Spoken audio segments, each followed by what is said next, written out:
നമസ്കാരം. പുതിയൊരു വീഡിയോയിലേക്ക് എല്ലാവർക്കും സ്വാഗതം. ഇന്നിവിടെ പരാമർശിക്കുന്നത് അശ്വതി നക്ഷത്രക്കാരുടെ ഗുണദോഷ ഫലങ്ങളാണ്. രാശി മേടൻ രാശിയിലുള്ള ദേവത അശ്വിനി ദേവഗണാണ്.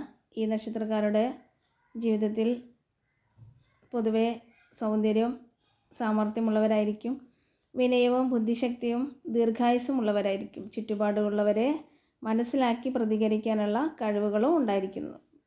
സ്നേഹിക്കുന്നവരെ സാമ്പത്തികമായിട്ടും എല്ലാ രീതിയിലും സഹായിക്കും. പക്ഷേ ദേഷ്യത്തോട് കൂടിയിട്ടുള്ള മനസ്സിൽ വെറുപ്പോട് കൂടിയിട്ടുള്ള ഒരു സാഹചര്യം വരികയാണെങ്കിൽ അവരെ എത്രയും പെട്ടെന്ന് ക്ഷമിക്കാവുന്ന വ്യക്തികളല്ല.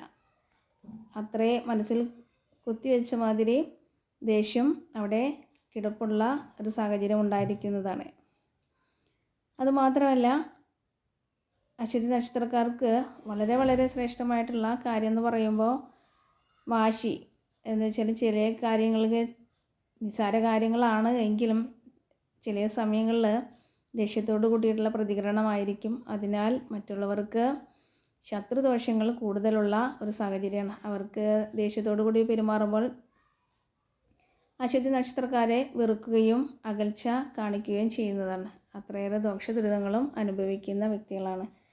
ഏതൊരു കാര്യത്തിൽ ഇറങ്ങിത്തിരിക്കുകയാണെങ്കിൽ തടസ്സ ദുരിതങ്ങൾ ഫസ്റ്റ് ഉണ്ടായിരിക്കും. അത് പിന്നീട് ക്രമേണ അത് തരണം ചെയ്ത് ആഗ്രഹം പൂർത്തീകരിക്കാൻ സാധിക്കുന്നതുമാണ്.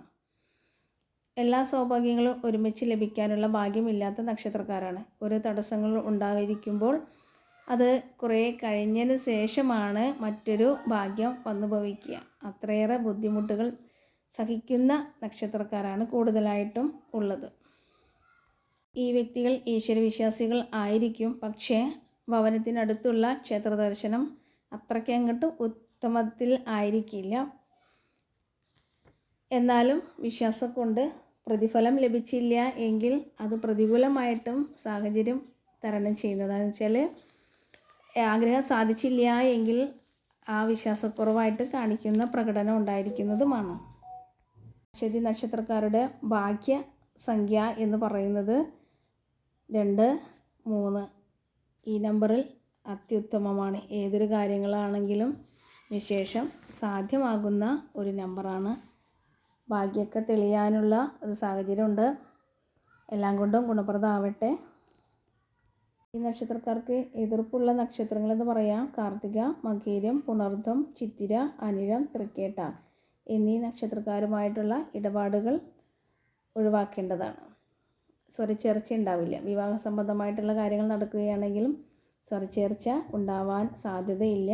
എന്ന് വെച്ചാൽ വാക്ക് തർക്കങ്ങൾ കൂടുതൽ ഉണ്ടാവുന്ന സമയങ്ങളായിരിക്കും എന്നാണ് പറയുന്നത്. നന്മയുടെയും സമ്പൽ സമൃദ്ധിയുടെയും ദിനങ്ങളായിരിക്കും 32 വയസ്സിന് ശേഷം. അതിലുപരി 43 വയസ്സിന് ശേഷം എല്ലാ ആഗ്രഹങ്ങളും പൂർത്തീകരിക്കാനും ഭവനം, വാഹനം, സ്വത്ത് അങ്ങനെയുള്ള കാര്യങ്ങളൊക്കെ ആഗ്രഹിക്കുന്നതെങ്കിൽ സാധിക്കുന്ന ഒരു സമയം കൂടിയാണ്. എല്ലാം കൊണ്ടും ഗുണപ്രദമാണ്. സന്തോഷപ്രദമായിട്ടുള്ള ഓരോ സാഹചര്യങ്ങൾ വന്നു ഭവിക്കും. ചെറിയ കുട്ടികളിൽ നിന്ന് അരസ്റ്റ് സമയങ്ങളായിരിക്കും. ജനനം മുതൽ 12 വയസ്സ് വരെ അരസ്റ്റ് സമയങ്ങളായിരിക്കും. രോഗദുരിതങ്ങൾ അനുഭവിക്കുന്ന വ്യക്തികളായിരിക്കും. പിന്നീടാണ് 18 വയസ്സിന് ശേഷമാണ് ഗുണപ്രദമാവുക. പിന്നീട് ചെറിയ ചെറിയ പ്രശ്നങ്ങൾ ഉണ്ടാകും എങ്കിലും തരണം ചെയ്ത് മുന്നോട്ട് പോകുന്ന വ്യക്തികളാണ്. ഒന്നിലും തളരില്ല. എന്ത് തന്നെ പ്രശ്നങ്ങൾ വന്നാലും തളരാതെ മനക്കരുത്തോട് കൂടിയിട്ട് നിൽക്കുന്ന നക്ഷത്രക്കാരാണ്. ആത്മധൈര്യം കൂടുതലുള്ള നക്ഷത്രക്കാരാണ്. എല്ലാം കൊണ്ടും ശ്രേഷ്ഠമാണ്. അവരുടെ വിജയം എന്ന് പറയുന്നത് അവരുടെ ആത്മവിശ്വാസം കൂടിയാണ്. അതിനാൽ വളരെ വളരെ ശ്രേഷ്ഠമായിട്ടും ഗുണപ്രദമായിട്ടുള്ള ദിനങ്ങളാണ് ഇനി ഉള്ളത്. എല്ലാം കൊണ്ടും ഗുണപ്രദം.